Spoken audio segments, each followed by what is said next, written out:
Selection, development, and management of trainers. That's what is our actual topics of the day. So, what will we learn from this session? What is the objective that I would like to discuss first? That it is expected that once you go through this particular session, there are certain things you'll understand. What is the role of a trainer in an organization? What is the process of recruiting and selecting trainers in any organization? How to develop the trainers? What are the competencies expected of a successful trainer, and how to manage trainers? Well, uh, the first one, the role of the trainer in organization, I have already talked to you that the trainers are the change agents. They are the people who are going to bring the changes required in the organization, which is expected from the people, the changes that is expected from within the people. And therefore, there is a need for developing competent trainers in any organization, right? Now, when you see the recruitment and selection of trainers, what are the steps that is required? Is that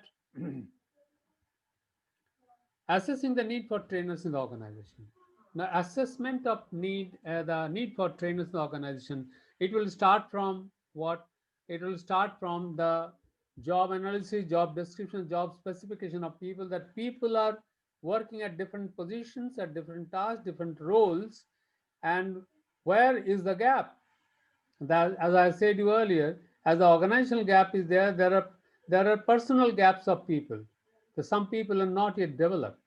So according to the requirement of the job, expectations of the job, there are certain kind of knowledge is required, some kind of skill is required, some kind of attitude is there.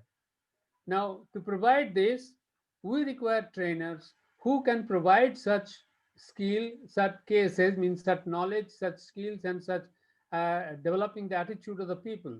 So we have to assess that, and then depending upon the organization, its length and breadth, how big it is, how many number of people are to be trained, what is the expenditure the organization can make, depending upon that, the needs of the trainers will be assessed. And then there will be competency mapping, the competence of the trainers to provide the expected kind of trainer. Now, what is the expectation of the organization in terms of training transfer? What is the expected level of behavior from the people by the organization? That is to be seen, and according to that, we require to have trainers with that kind of competence with them. And then, depending upon the number of people required, number of trainers required, and how many people are there, in which centers these are required, how many training centers are there. So depending upon that, the vacancies will be identified for different kinds of target group within the organization. There will be subordinate level, there will be junior management, there will be middle management, there will be top management people. So for different levels, there will be different kinds of competency expected from the trainers. And according to that, the vacancies are need to be identified. And from that, one need to make the estimation of the cost of recruiting people. So there may be two ways of bringing trainers in the organization. Number one can think about selecting people from within the organization. I mean, there are already people working in the organization who are experienced and who have got the flair for giving training. We can select those people and give them training, develop them to take this task of giving training to the people. And the other one is to get people from outside. So when you talk of getting people from outside, there's a question of cost again involved here. So recruitment of uh, those competent trainers as per the requirement of the organization. So that is also to be seen. And now the next point is that now for recruiting people, recruiting the trainers, we need to identify the source of recruitment. Source of recruitment in the sense that from where we'll get the trainers. In the industry, you can find out experienced people, and depending upon their level of exposure, level of experience, level of knowledge and educational background, everything is to be seen. So we need to identify from where we get those people. And then after that, as we do in other cases also, we need to conduct an interview of the trainers. Conducting interview for the trainer is a very important thing. It is not merely the knowledge, but it is a flair for giving training. their capacity, their potential capacity to give training to the people is to be assessed, right? And in that process, there is a need for conducting presentations of trainers for selection. I mean, we expect from the trainers to give some presentation so that you can understand what is their communication skill, how far they are competent to deliver the things on whatever topics they are talking about. So there is a need for conducting the presentation, and in that presentation, those people who are really competent and they are successful, and there is a potential also, because it may not be always possible that some trainers are already highly experienced or highly competent, but there is a potential, the element of that capacity is there, so we can develop them further.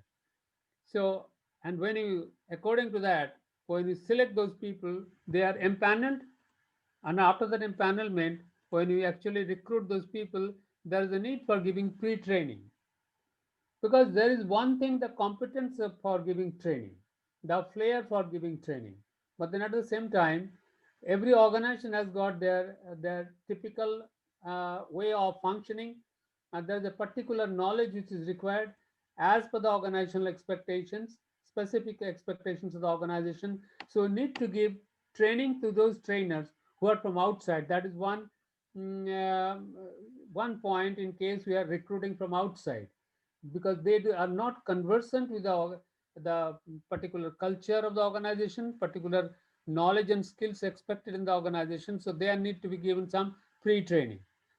At the same time, when you are selecting people from within the organization, they are more or less conversant with the culture of the organization. It becomes better to really develop them and make them ready for giving training. So there'll be some process, there is some process involved and some cost involved in giving pre-training for the trainers. And once these pre-trainings are given, then there is the placement of trainers required. Placement is where they will be posted, where they'll be posted, when and what kind of target group of people they'll be giving training. It is also possible to identify certain subject areas and topics areas where they will be giving training. So identifying the source of recruitment is important, and then you need to conduct the interview. Then in the another process is conducting the presentation of the trainers, because only interview is not going to make us understand. So we need to give some take some presentation from them, and then we need to make the calculation of the cost involved in it, giving this pre-training and interview and all that, and then ultimately they are to be placed. And that's about the recruitment and selection of trainers. Now the next thing is the development of trainers. The trainers need to be developed, and that's a very understandable thing. Why the reason is this: there are two, three reasons. Number one, if people are from outside organization, they need to be trained in the organizational culture and the specific expectation of knowledge and skills from them. The environment is continuously changing, the new things are coming in the environment. So to come up with those expectations, the trainers need to be continuously dynamically changed and developed. So there is a continuous process of developing the trainers. The rules are changing, the technology is changing, the process is changing, government rules are changing, expectations of the customers are changing. So there are many things which are dynamic, and according to that, there is a need for developing trainers continuously. That will also involve some cost involved. So there is a question of continuous development. That continuous development is the exact word which is required, because things are changing. And then identifying the trainer cases. I mean, why identification is required? The identification is required because if you want to develop people, if you want to develop trainers, we need to understand that what areas they're lacking in the knowledge, in what areas they're lacking in the skills, and what areas they're lacking in the attitude. And according to that, they need to be given the training. If there is a lack in the knowledge area, then you give the training for knowledge. Give them the training for, if there is a need for gap in the skills, they need to develop their skills and as well as their attitude, right? So identifying the trainer's cases, and according to that, providing them the necessary training and exposure. And sometimes it may also be necessary that training may be an on-the-job training. I mean, a trainer may be expected to some small period of time he works in a particular seat, particular job role he performs, and then he understand the reality of that thing if he is not already experienced in that line. So identifying the trainers and giving them those necessary tools and giving them that job experience of the trainer. I mean, merely understanding, merely capacity to give good presentation is not enough. We need to give them the expected that they must have the job experience, what they are going to talk about. But there's a lot of difference for the person who has understand the subject, the theoretically, and the person who has gone in through certain experience. Their expectation, their knowledge level and their delivery level will be entirely different. So there is a question of providing experience to those to the trainers and keeping the trainers up to date with latest development. As is understood that what's happening around, the trainers have to be continuously kept up to date with that. So what latest developments are happening around, and in those areas they need to be given training. So development of trainers is a very, very important issue in any organization. You cannot expect that people become obsolete as a trainer because things are continuously changing, and we need to change our people, change the employees of the organization as per the change in the environment. But those change agents are the trainers, so the trainers are first to be trained in those areas, and they must understand what's happening around, what changes has come, and accordingly those are to be provided, given to the employees. So there's a need for development, and it's a continuous development, as I said you. And for that we need to identify their cases, what is their knowledge level, what is their skill level, what is their attitude level, and if needed we need to give them job experience, particular experience in the job, so that they remain, also they remain up to date with the latest development, what's happening around. They must be very well conversant with that. With that, let us now see, as you have said that we have seen that initially, as I have talked about, we need to select people from outside. And for that selection, there is an interview process and then all those things are there. But then while recruiting people, so there is recruitment and there is selection. And I think you all you understand recruitment and selection. Recruitment is attracting people from outside, and selection is those people who are interested to join the organization to make a selection out of that. Now, that means what we have to need to find out the parameters that what is we are expecting from a trainer, what we are looking for. What you're looking for is directly related to what is the expectation of the organization. In what way the people in the organization need to be trained, what kind of knowledge, what kind of skill, what kind of attitudinal change is required to be given to them. Accordingly, we also expect the same kind of thing from the trainers, either the exact experience or there is a potential for understanding and knowing those capabilities, developing those capabilities.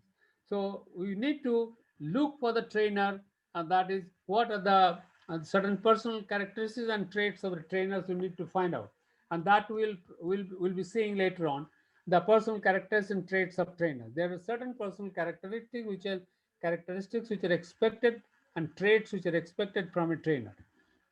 Those are personal characteristics and traits. Say, for example, their communication capability, their attitude, their aptitude for the thing, their capacity to become flexible with the people. There are certain characters that you will see later on. The second aspect which you see from the trainers is their expertise on the subject matter. It is not the end of the story. Expertise is important, very, very important, but that is not everything, but that is an essential component. The people must have the knowledge, that knowledge in terms of the theoretical input within them, as well as their experience involved in that, right? So knowledge and experience, both the things together, create that expertise on the subject matter. And that's what is expected from the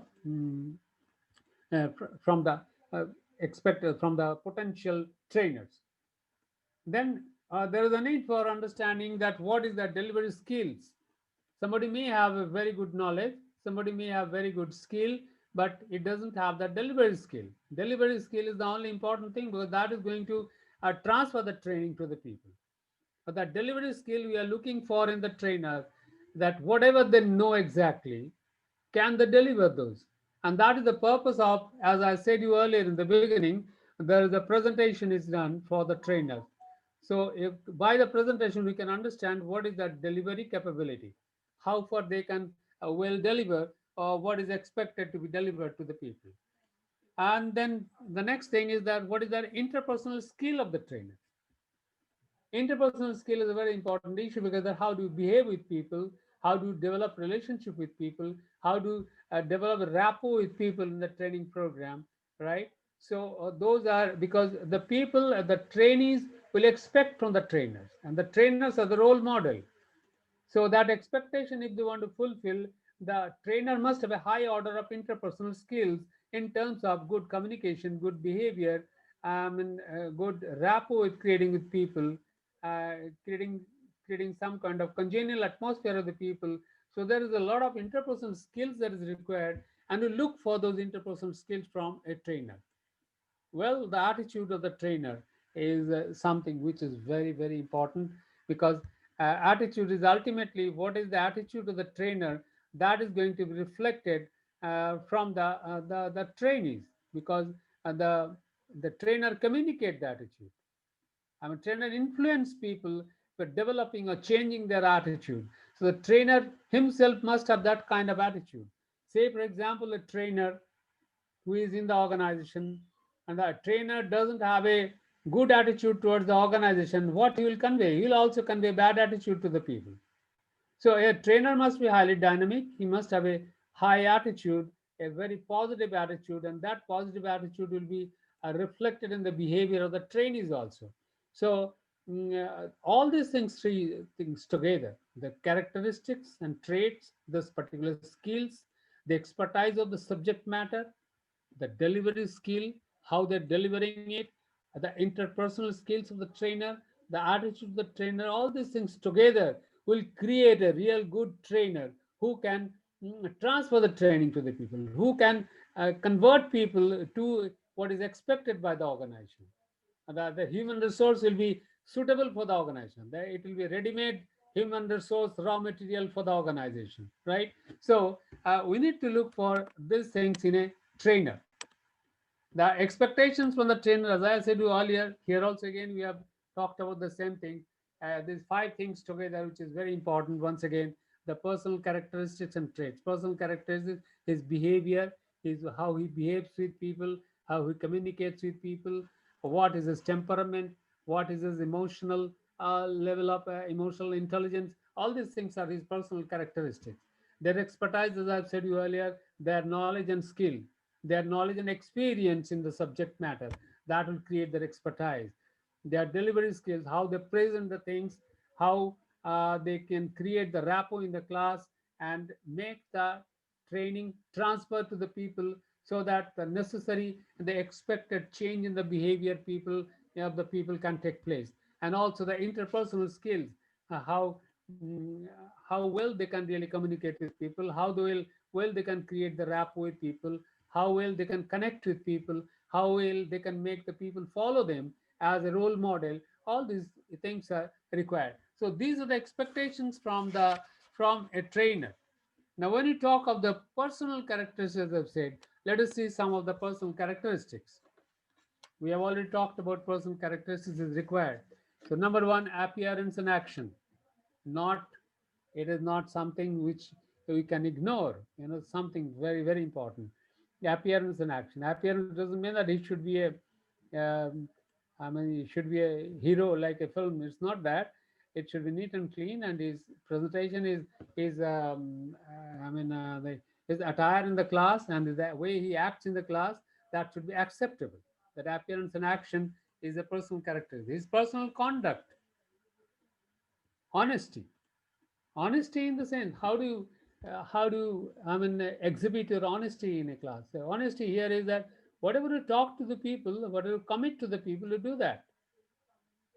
Whatever you tell to the people, you're honest in that. Say, for example, in a class, you are not knowing something or you have forgotten something.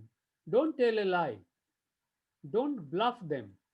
Be honest and say that, yes, I will talk to you later on, or something which has been mistaken. So you just say that it is that. So it has to become very honest and open, right? The straightforwardness should be there.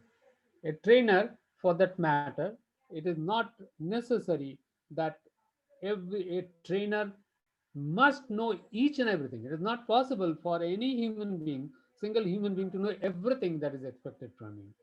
But he should be very straightforward and know whatever he knows and whatever he doesn't know. If he doesn't know something, he has to manage that. So there should be openness. He should be sincere enough, sincere to give much more to the people. It is not just passing the time.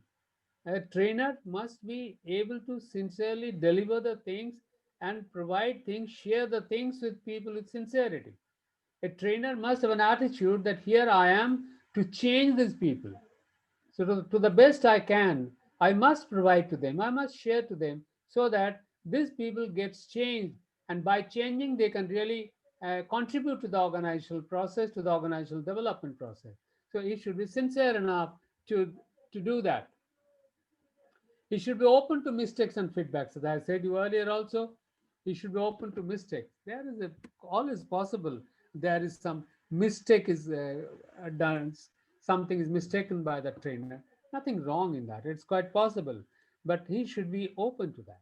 If he's done some mistake, if it is pointed out, he should say, yes, it's fine. I have done a mistake, fine. And there's nothing is wrong in there. And accepting feedback is always a very good quality. Feedback is always a thing which you really helps you to grow, really helps you to develop, but you should accept that feedback with humility and with sincerity and openness.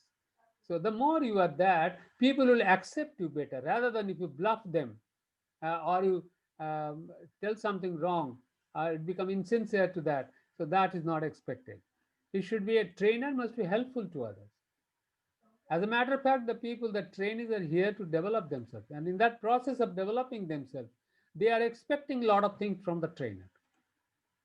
They may have their own issues, they may have their own problems. Wherever a trainer can contribute, doesn't matter, not only in their subject matter concerned, even in their personal lives, they can contribute something as a agent, change agent. He should be able to do that. So a trainer has to be helpful to others. So honesty, the straightforwardness, the sincerity, the openness to mistake and feedback, and being helpful to others are some of the wonderful qualities of a trainer, which can make him very highly acceptable to others and popular, right?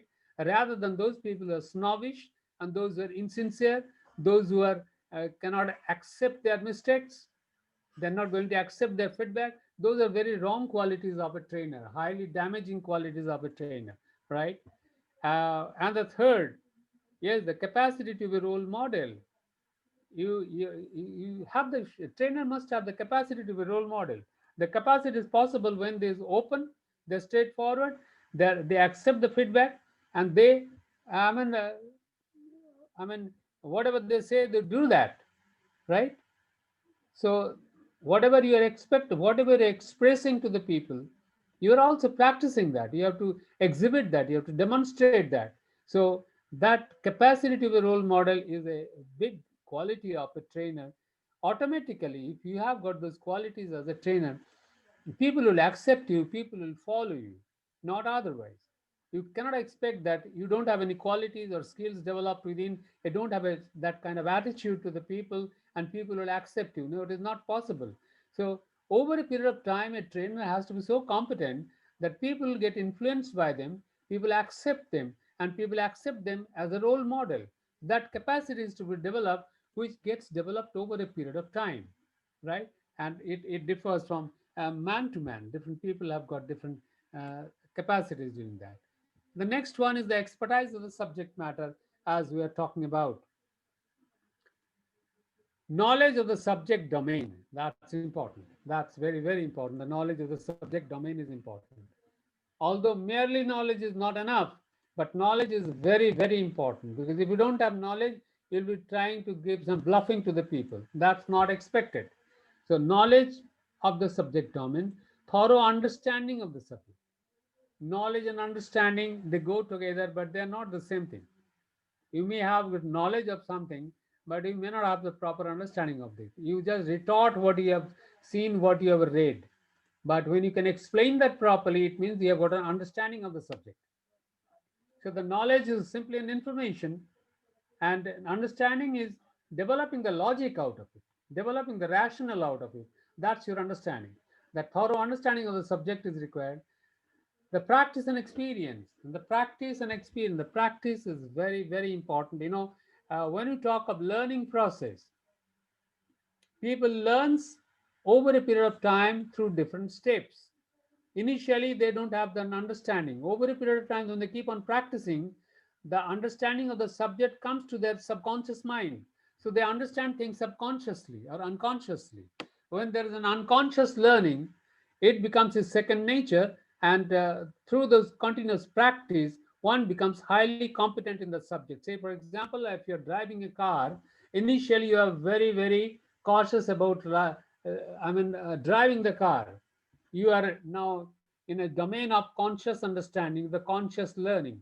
But over a period of time, after practicing long practice, you become an unconscious learner. Means now, even without thinking about it, even while singing, you can drive the car. It becomes your unconscious learning. So that practice make that difference, and experience, practice and experience. Yes, itself, experience is itself is a practice. Now that practice and experience is also develop the expertise of the matter. And the next important thing in that expertise, the capacity to face different questions. Life is not, it is not a cakewalk. There will be issues while you are working on a particular role in a particular area, in a particular subject, in a particular um, position. There will be various issues will come, and the more issues you face, different questions in life you face, your capacity develops, because now you understand how at different situations the things are to be dealt with differently, and that develops the capacity of a person, who can become a reservoir of knowledge for the other people. So right, that capacity to face different questions again is a very important issue. Up to date with the knowledge of the subject matter. So one thing is having the knowledge, and that knowledge will someday it will become obsolete. So for a trainer, it's of utmost important that he must keep himself up to date with what's happening in the environment, in the area of his own subject matter. All these things together create the expertise of the subject matter. The knowledge of the subject domain, as I said, is very, very important. The thorough understanding of the subject is very important. The practice and experience really develops a person, really makes a person expert in an area. The capacity to face different questions, being in different situations, facing a different situations, and how to act or how to react in those situations, those are really a learning process, and those learning processes are invaluable for a trainer to be developed over a period of time. And that's why the more experience a trainer has got, the more he gets blossomed up better, and he becomes more competent in his own area of uh, in his area of profession, and he should be up to date with the knowledge of the subject matter. So if you can see that what you have done so far, I'll just have a recap of what you have done. We have first seen the recruitment and selection of trainers, and as we have said first, that there is a requirement of trainer in the organization. Why? Because there is a need for giving training. Why? The need for training is there because there is a gap between the expected performance and the actual performance. And if there is a gap, there is a need for giving training to develop people to the expectations of the organization. And for doing that, you need to have recruitment and selection of trainers. For recruitment of trainers, you need to have job analysis, job description, job specification, what kind of expertise is required from a person, and we require a trainer who can really deliver those things. So we'll have competency mapping of the trainers, identify the vacancies, and estimate the cost of recruitment. Then you have seen the process of identifying the source of recruitment from where you can get that. We'll conduct the interviews. Other people will conduct the presentation of trainers for selection, that they will give some presentation, and from that we understand his flair for delivery, what is the process and cost involved in pre-training of the trainers, and then ultimately the placement of the trainers. Development of trainers, because it's not a passive thing, it's a dynamic thing, it's a continuous process. There is a need for changing, developing people, developing the trainers as per requirement of the environment challenges, right? So there's need for continuous development, and for that you need to identify the trainers cases, what is the knowledge, their skills and attitude, and according to that, wherever there is any deficiency, you need to give them training. We must ensure the job experience of the trainer. The trainer doesn't have the exposure, the experience in a particular area of subject matter. We should allow them, provide them with some kind of experience so that they can really understand the things at the ground level or the practical level. And the trainers need to be kept up to date with the latest developments. Then when you're selecting and recruiting the people, what you should understand that what you should look for in a trainer, what are the things that you will look for in a trainer. We must look for certain personal characteristics, the expertise of the subject matter, his delivery skill of the trainer, the interpersonal skills of the trainer, and the attitude of the trainer. And when you talk of the personal characteristics, yes, all these things together, personal characteristics, expertise, attitude, delivery skill, interpersonal skills together makes makes a good trainer. And personal characteristics, what is the appearance and action, the way he talks, way he behaves, how honest he is, his straightforwardness, his sincerity, his openness to mistake and feedback, how far he is helpful to others, and how far through this process, how far he can become a real role model that people would like and desire to follow him. Those personal characteristics are of importance. And then there is expertise of the subject matter, how far he is expert in that area, and to become an expert in that area, there should have there's need for knowledge of the subject domain, understanding of the subject, which will come out of the practice and experience, their capacity to face different questions and situations, their remaining up to date with the knowledge of the subject matter. All these things together will create that expertise. So I've seen that first level of understanding, selection of trainers, and what you should look for the trainers. Now at this point, I'd like to have, if you have got any questions so Sir, far, then sir, ask I me. have two questions. Yes, Uh, please. Please. One is you talked about the five skills for a trainer.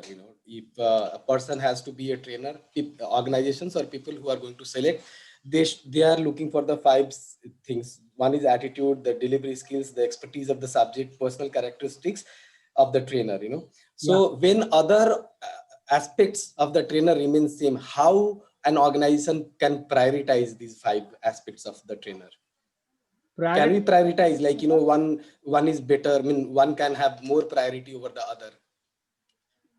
No, I couldn't follow your question. Please elaborate little. Sir, out of these five skills, like, if a person is, I mean, like, there are two trainers and they are, same in attitude, delivery and expertise of the subject and personal characteristics, but Okay. they have a different interpersonal skill, or, they are variant on the one, aspect of the training, but they are, Right. completely same on the other ones. Yes. So how do we set a priority? Like, this is most Okay, that's important, fine. followed by this and followed by You that. see, there are two things. One is comparing both the things. The another thing is giving certain, I mean, say points in each and every thing. Say, for example, there is some point in their knowledge of the subject. There may be point for his delivery capacity. There may be point for interpersonal skills. So when you find that in total, those who are really is in total the number of their capability is better, then you can select them. It may be certain situation that chance by chance that somebody has got five, five, five in each, all this, now both of them has got that. Then you may have some further experience or further criteria to find out, compare both the things.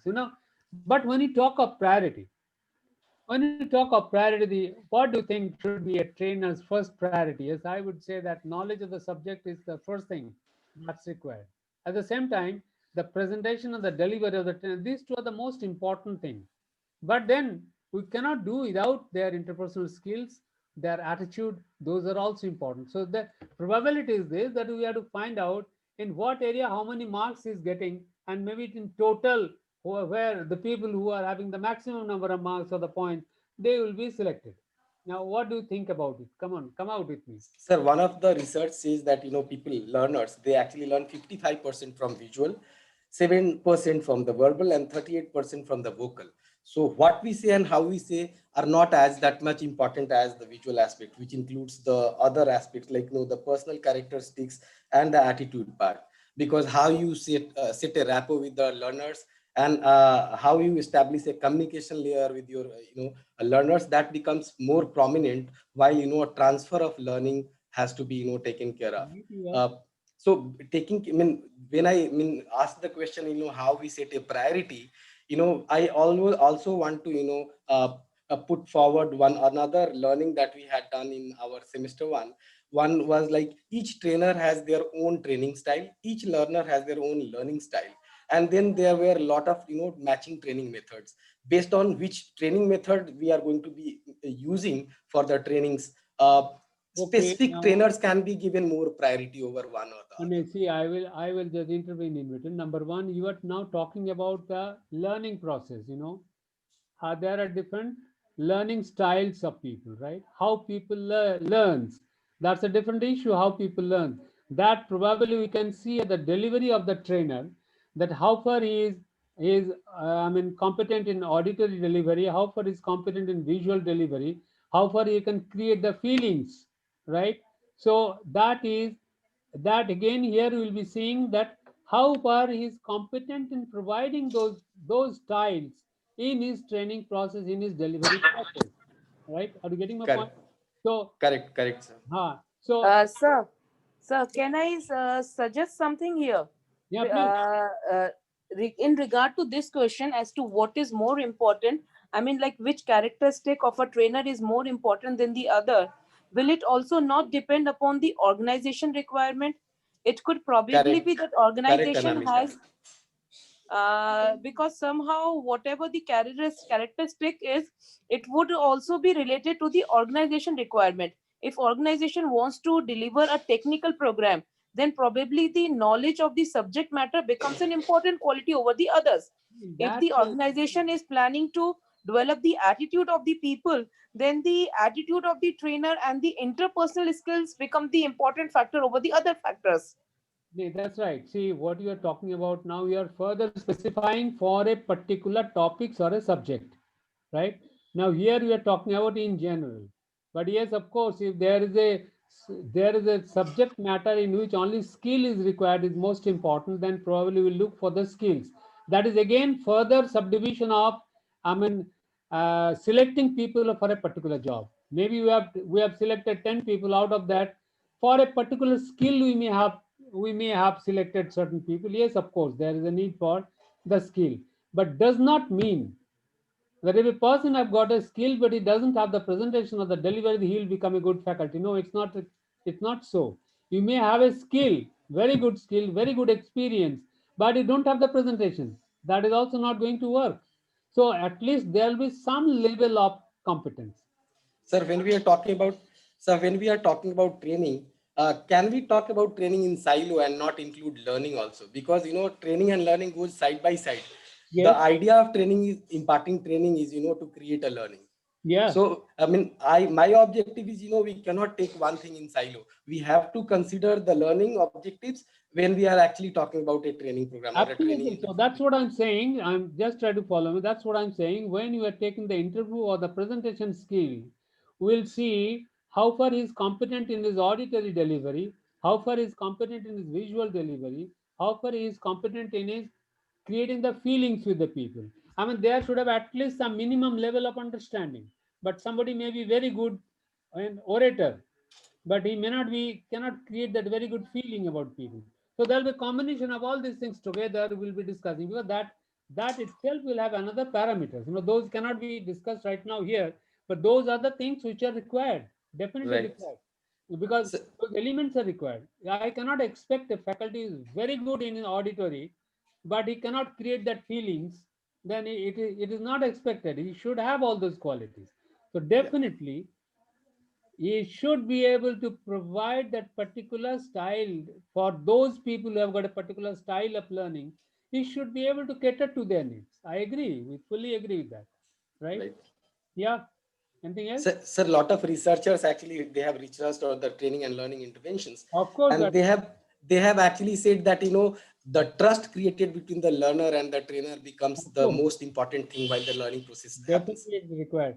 But that's again what we are talking about right now is the in a real delivery is the subject. There we will be talk about the presentation skills and all that.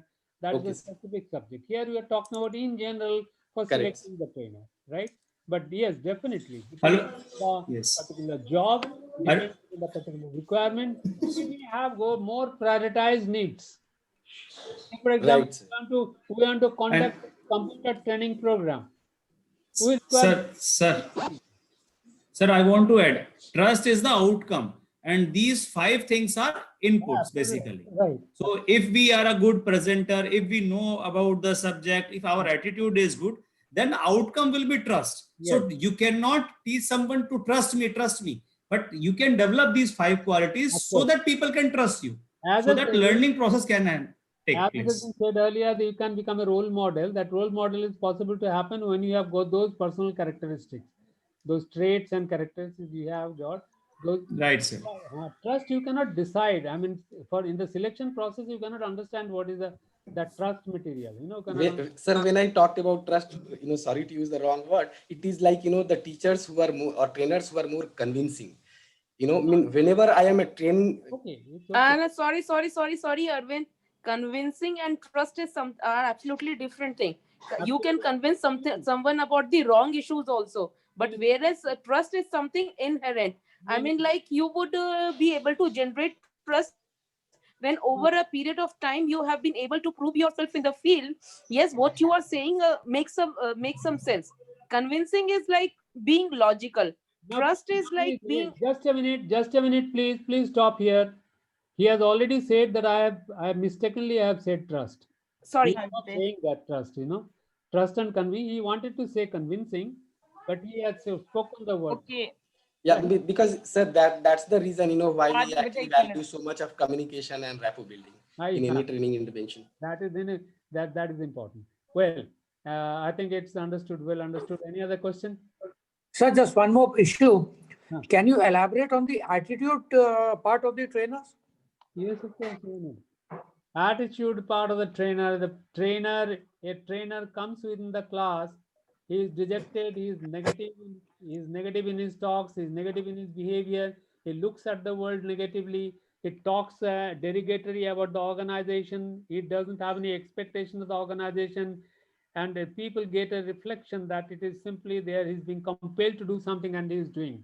The other hand, a person who comes inside and he is very positive and it talks about with a lot of expectations and hopes and gives expectations to other people. Those are the attitude. Now, how does, if a trainer has got a negative attitude about the organization, what he will convey? He will also convey the negative things to the people, right? And if a trainer is positive, now say for example, I want to give you an example right now. When I had been to going to giving training to the people in my own organization. Now, there are people who doesn't work in the organization. They don't want to contribute to the organization. They just work to get the salary. But when I talk to them, you are getting salary from this organization. You are standing in the street straight, with your high head because of this organization. Because of this organization, you stand in the street and you say that I am working in such and such organization, and people respect you. Now, these are all positive words, and that attitude towards the organization is one attitude.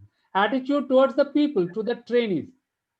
One attitude is expecting that trainees also understand many things. They can develop themselves.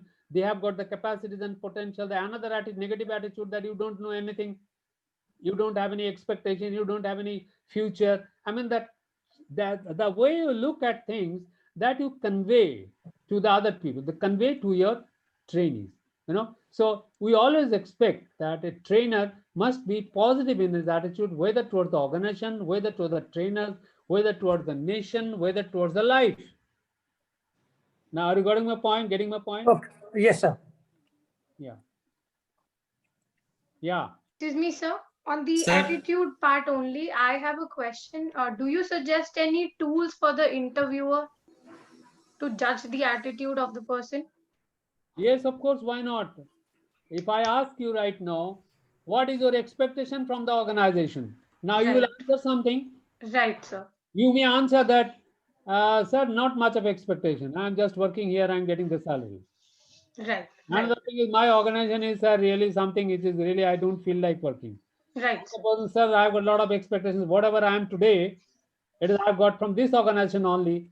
I've developed myself from this organization only. I've given training to this from this organization. So I have developed myself. So I've got a lot of expectation and I want to grow.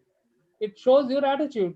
Right, sir. So one thing is asking the such questions that one can judge the attitude, and any other tool, any personality test also that you Yeah, suggest. that can be done. That can be done. But at Fine. least the bare minimum necessity is the interviewer must know that what kind of questions I should work. Right, sir. Yes, there are other things also. The questionnaires and there are competency mappings and all other things can be there. Yeah, that technical things can also be conducted to become more precise.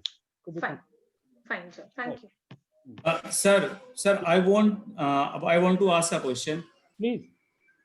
Sir, the recruitment and selection of trainers. The Yeah. first step, I want to know who start this process, assessing need for trainer in the organization. Like I'm working in a company Yeah. where say 500 people are working into sales, but Okay. not a single person in the organization of a trainer as specified as a trainer. So who start this process actually, sir? Yeah, but see, you are an organization. Have you got an HR department? Yes, sir. We have a Yeah. HR department. So when there is nobody else, there is no training department. HR is responsible for training and development. But they do just very few training programs once in a while, or just to have a like they are just to complete their KRA, No, not no, a very serious efforts like. that's what I'm saying. That is the culture of your organization, right?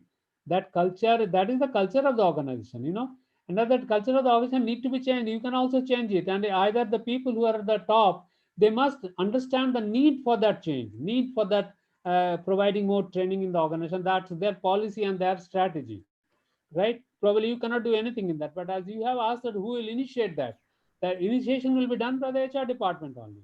HR department in consultation and in collaboration with other departments. HR will talk to the production, HR will talk to the salespeople, HR will talk to the finance, HR will talk to the other departments also, the software department, the computer department, IT department, and all that. Because every department has got their unique need for people. So HR will coordinate with all of them and will make a consolidated need for training. That what is the total need in this organization, depending upon the organizational strategy. What organization wants to achieve in the coming time, in the future, and as well as today. So according to that, they will create that, and that they will start with. Now, if some organization is not doing anything, it is their policy, it is their culture, it is their strategy. Nobody can comment upon that. Are you getting my point? What I'm saying? Yes, I'm getting your point, but they are assuming that they don't need training, or why they are not doing, sir? What can be the one of the reason? Because your top management does not feel it is necessary. It is their need that their and need and perception is not there.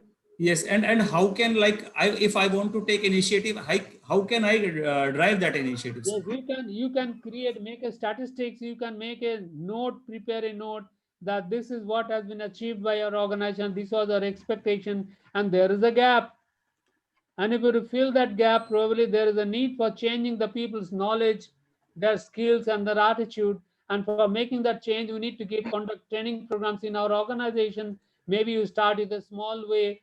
When you make that note, the people at the people at the top, the executive, they look into it. They understand the need. If you can make them convinced, maybe they will talk to you, they will call you and then talk to you. If you can convince them, they will start with that. And if they are Right, not listening, they say no, it's not, then you can't do anything. right, sir. You can't do anything. Understand. Thank you very much, sir. Yeah. So I think, should we go further now? Yeah. Let us now go to the next point. The delivery skills, as I was talking about, is very important. Delivery skills, combine these two things. One is the facilitation skill, and the other is the presentation skill. The facilitation and the presentation. Well, the facilitation skill involved, it enables trainees to achieve their objective. I mean, the trainees are here to achieve get some input of knowledge, skill, and attitude. Now you have to create an environment, an atmosphere where they can really learn. So a trainer's facilitation skill is to provide that environment, provide that interpersonal relationship, provide that congenial atmosphere, provide that mental attitude by which the trainees become able to get that particular knowledge.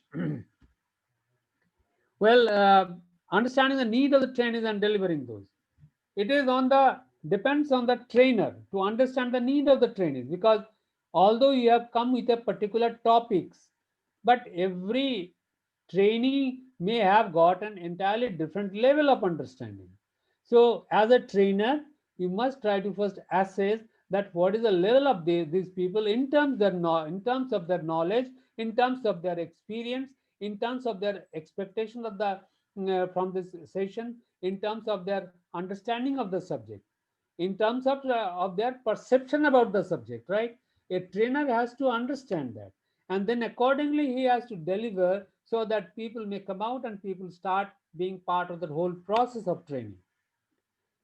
And then he has to understand the appropriate training method. Now here comes the learning styles. Depending on the learning styles, he has to provide with a particular kind of training methods. It may be theoretical training, it may be experiential training, it may be on the job training, depending upon that. And he can give more examples. I mean, they can have some practical exposure, practical discussion, practical exercise and all that. So depending upon that, the trainer has to facilitate that program so as to ensure that people are getting what they are expected to get from that training. Using various activities in the training process to ensure transfer of training. It is very important. Activities. Why activities? Can anybody tell me how activities are important in a training process? Can you please tell me? Anybody can throw a light on this? I do not understand it. So they help in engagement basically. What do you get out of engagement? Because they experience them, and so it is easy to transfer. So they experience some, like some Yeah, activity or that's game, the right so word. they change in attitude, or they actually feel So they are better able to retain the learning also, sir. Yes. Now the question is how they get it. That they get the experience. Experience is connected to feeling. You know, in a training process, in any training process, any input, there are VAK is required: the visual, auditory, and kinesthetic. Kinesthetic is a kind of feeling, and that's very, very important for understanding something, because any understanding that comes within you comes in the form of a feeling, and that feeling can be better communicated through your the process of activities. When you do some activity, you get involved in that and get a feel of that. You say that, get a feel of that. Getting that feeling, to create that feeling, we need to do various activities. Merely lecture cannot give that kind of feeling. The lecture can only give that audio experience, but actual activity can give you that feeling. So that enhances the entire what you call the communication process.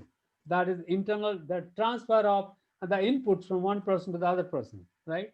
And the next thing is the setting the training environment and direction. Setting the training environment. Environment has to be set in such a way, limiting the way they're talking, way they're behaving, how they're negotiating, creating the rapport and all that, and that will create that entire atmosphere. There are certain components of this facilitation skill that to facilitate better facilitation in that environment, there are certain things which are very important. Number one, they must have a good communication skill. They must have understanding. The trainer must understand the learning styles of the people, and accordingly he will deliver. He will manage the motivation of the trainee. The people are demotivated.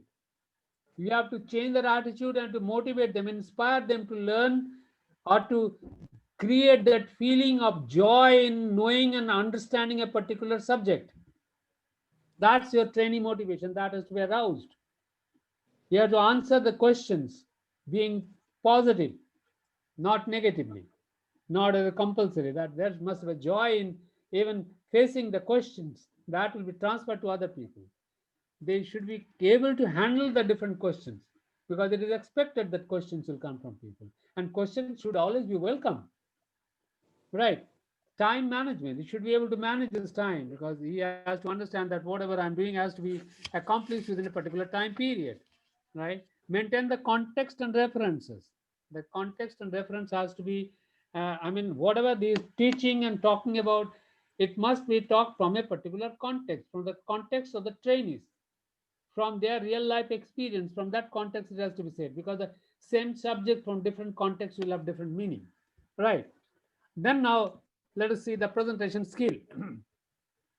Well, the presentation skill is something which is very important, in the sense that it is the way through which the training is being delivered. You are presenting the things in the form of input to the people. So this is the most important skill. It ensures transfer of training. What do you mean by transfer of training? Transfer of training is that whatever input you are giving, that input is going into the trainees, and the expected behavioral change is happening, right? And that's very important, that ensuring the transfer of training. The creation of interest with respect to the subject and level of training. Now, different people, different training will have different level, and their uh, the subject matter which is being taught may be different, but the interest is to be created. A trainer, a competent trainer, is always capable of creating interest amongst the people, and that's a very good quality of a trainer, creating interest. Because once you can create that interest, once you can create that understanding that this subject is relevant to you, and this is something interesting, the people gets part of that process. They get involved into that process, and that's very, very important, important quality of a good trainer. The important aspects of a presentation skill are: it should be logical, sequential, and relevant delivery. Logical, sequential, and relevant delivery. It should be logically delivered. I mean, the one after the other, because one particular concept develops that creates the basis of the other topics. So that has to be got logically and sequentially, and it should be relevant for the subject matter. You are speaking about a particular subject, but you have created a branch and talking about something else which is not relevant. This really creates demotivation among the people, disinterest among the trainees. Maintaining the appropriate speed of delivery. Yes, because the capacity of the people to to grasp the things is also, there's a limitation. So you need to maintain that speed within the given time period, of course, that maintain that speed of delivery so that people can really grasp from what you were saying. Maintaining and exhibiting that confidence. A trainer has to show that confidence in you. Confidence on the subject, confidence on practicing that subject, confidence on the facing the situation, the problematic situation in that particular subject. He should be able to maintain and exhibit that confidence within himself. He should deliver enthusiasm. Enthusiasm is something which is infectious, you know. A trainer is enthusiastic, he will be able to deliver enthusiasm to the other people, and they will also become enthusiastic about the thing. A trainer for a good presentation skill need to have voice modulation, and changing that pitch and tempo of that particular presentation, whatever he is talking about, that creates a lot of impact in the people, because the voice modulation is a very big quality of a good trainer. Avoiding distracting expressions. It should not. The trainer must avoid some distracting expressions. I mean, distracting expressions, for example, sometimes you have seen that trainer, they keep on talking about, I understand, so I think, oh yes, for example, I mean, there is a gap sometimes, and continuous gaps are there. Those are distracting expressions, or talking of a particular word again and again. Do you know? Do you know? Do you know? There are some people talks like that. You should avoid, minimize that. You should avoid, minimize those kinds of distracting expressions. Maintaining appropriate body language is very important. But this is going to give you that visual part, the visual impact. The way you are showing your body language, that is going to be conveyed to the people. So body language has to be maintained properly. Organizing the content effectively. Organizing means, again, that is the logical, sequential way of presenting the content, and it becomes, only then it becomes effective, because people can accept those things step by step and properly. So organizing the content effectively, that again is the responsibility of a good trainer. Next, the interpersonal skills. Not less important, very, very important thing. The capacity to create relationship with the trainer. It's your interpersonal skill that will ultimately, at the end of the day, define that what kind of relationship you are being able to create with the training. So, approving the trainee capability, one very, very important thing. And sometimes the trainers make a mistake; they undermine the trainees, and they use such words to exhibit these ideas. Probably you do not know. You are not expected to know. You have got lacking in understanding. You are not yet matured enough to understand. Talking about such things are really disapproving the training capability. But it is not necessary that a trainee will have got less knowledge. The trainee can have a very good knowledge, right? But why he is in the training, either to augment his knowledge or to get some more input into that knowledge or to revive those knowledge again. So approving the training capability is very important. Respecting the dignity of training, undermining them, I mean, looking at them badly is disrespecting their dignity, and that's against the rule of a good trainer, interpersonal skill. There should not have been arrogance. And at times, people make a mistake. The trainers make a mistake of being arrogant. Why do you ask such questions? You are asking me. I am much more in knowledge than you. There are some people that make a mistake of thinking like that. Arrogance has got no place for a trainer. A trainer has to be open. He should be flexible. He should accept the questions. He should accept his mistakes. At the same time, he should be able to show, to exhibit his knowledge by his superior knowledge, by his capacity to really influence people. He will make them understand. Create that, create that, I mean, that impression about him. So creating that mutual trust. This is what mutual trust comes in between. The mutual trust comes from the fact that whatever you're saying, you're doing that. Whatever you're committed, you are doing that. Trust is created by commitment. If you can fulfill a commitment, it creates a trust. If I fulfill my commitment towards my trainees, that I am going to deliver you such and such things and truly and sincerely, and I am doing that, that is creating that mutual trust, So that interpersonal skill, all these things are very, very important. Being polite and empathetic. Being polite is important. You should not be harsh. Being empathetic. What do you mean by empathetic? Can you anybody tell me what is empathetic? So putting oneself in their shoes and realizing and feeling the way What do they you is. mean by putting yourself in their shoes? What do So you mean? if you were there in that person's place, how you would have felt and thought of? That's right. So thinking from their point of view, thinking from their point of view, being in their position and to understand things. You're right.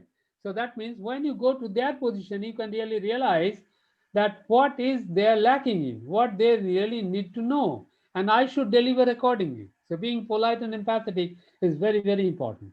Capacity to create rapport with the training. Creating rapport is very important. What is rapport? Can you tell me? Well, creating rapport is creating that connectedness with people. Yes. Creating that connectedness with people, and for that there are two steps, right? One is known as leading, another is known as pacing. So pacing is done first. Pacing and leading. Pacing is listening to the other person continuously, accepting whatever he says. Once you continue to listen to other person, the other person will become aligned with you, and then you can go ahead and you can start leading. The people will accept whatever you say. If you don't listen to others, people will not listen to you, right? So your capacity, the technical capability of creating rapport with people is something of immense value for a trainer. Accepting others' point of view as well as to learn to disagree. It is important that we must accept others' point of view at times. At the same time, we must also not agree to everything at every point of time. Must be very politely disagree with certain things at certain point of time. But if you disagree, you should be able to put your point of view so that people get understand that and they agree to you, right? You should give equal attention to all training. It's very important to give attention to all training, right? Now go to the next attitude, which is very important. attitude toward, as you were asking me about that question about the attitude, but I knew that I have to say it again. The attitude of the trainee towards the organization. If he is not positive towards the organization, how can he expect to transfer that positiveness within the trainees? His attitude toward the trainees, how the way he thinks about the training, the way he accepts on the training, the way he wants to deal with the people with the training, his attitude towards learning. A trainer must show that learning is an important thing. Learning is a pious thing. Learning is the only thing by which we can develop ourselves. That attitude has to be exhibited. Attitude towards life. Your positivity towards life also infectiously it creates an impression in the minds of other people, and they also start becoming positive about things, right? Next, managing the trainer, that's another issue. Managing the trainer in the sense recruiting people, developing people, right? Then seeing that from time to time the trainer needs to develop the periodical development of trainers, periodical training for what has happened in the recent development, imparting knowledge of the field work, something in which some person is lacking in the knowledge, it doesn't do not have that experience. We should give that, allow him to get that field work, do that field work, and get that experience. That is again important. Inspiring to undertake new qualification certification. I mean, it is our responsibility in the organization to inspire trainer to develop themselves continuously. The trainers get them developed continuously, they will also be able to develop other people continuously. Because they are the change agent, they are the most important agent in the change process, and therefore we need to inspire them time and again, right? Next, uh, the another point of view here is sometimes we appoint trainers in the organization, we develop trainers within the organization, and we also hire trainers from outside for a particular program. And they are, in other way, known as the consultant. We hire a consultant to give a particular kind of training who is experienced and capable in that area. It is done only when there's a lack of resource in the organization, lack of trainer available in the organization, because it is expensive. But suppose once in a blue moon you have to give a training, number one. That is, sometimes you have to give a training. So it is better not to develop your own people, rather than that hire people for once. That becomes less expensive. Another thing is, you require a particular skill which is not present in the organization. It's a highly technical skill. And then again, there the consultants are more suitable. So you can hire a consultant for a particular time period for train your people, and your people then again can become a trainer themselves, right? So that it is done only when there's a lack of resource, when there's a lack of trainer availability, and definitely it is Used, expensive. unwashed, undamaged. Yeah.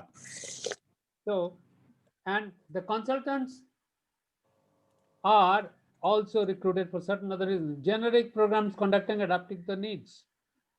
I mean, when there is a need in the organization and we do not have any people or the trainer experienced people in the organization, we can create some programs through the consultant. But it is being generic in the sense every subject or the practice of every subject depends from organization to organization, it may differ.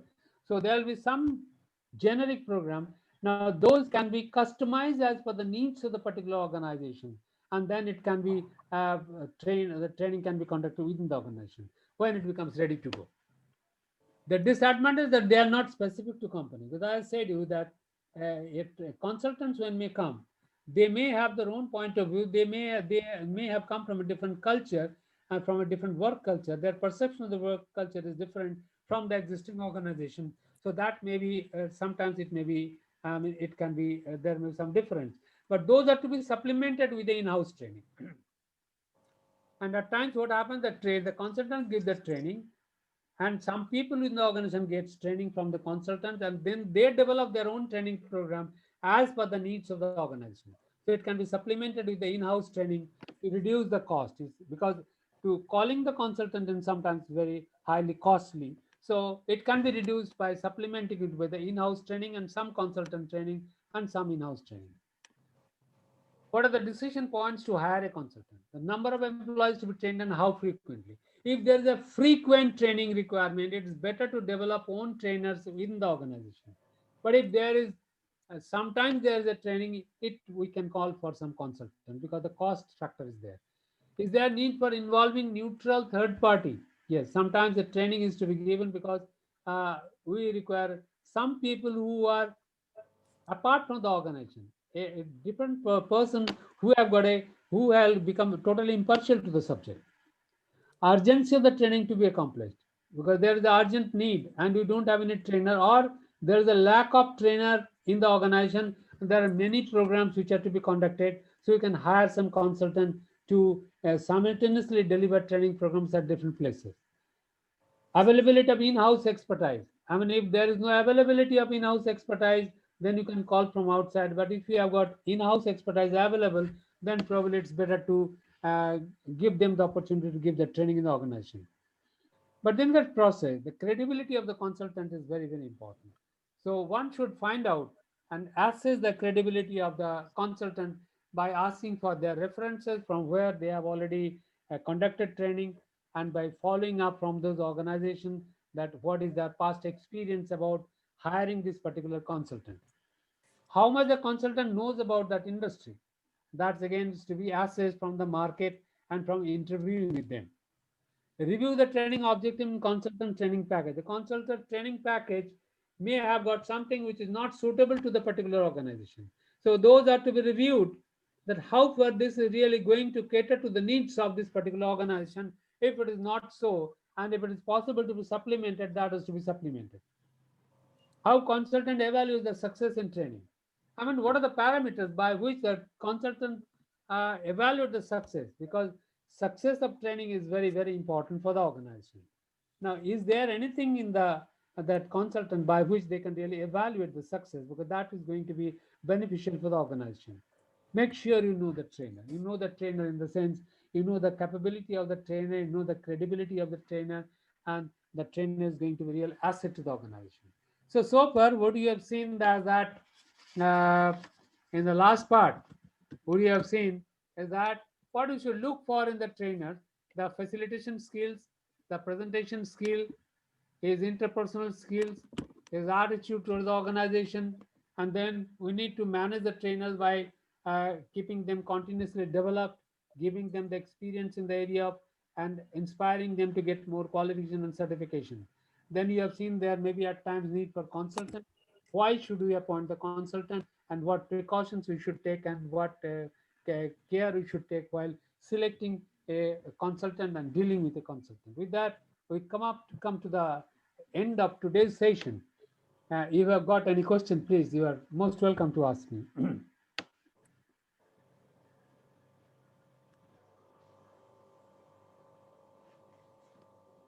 There is a pin drop silence. Nobody is talking.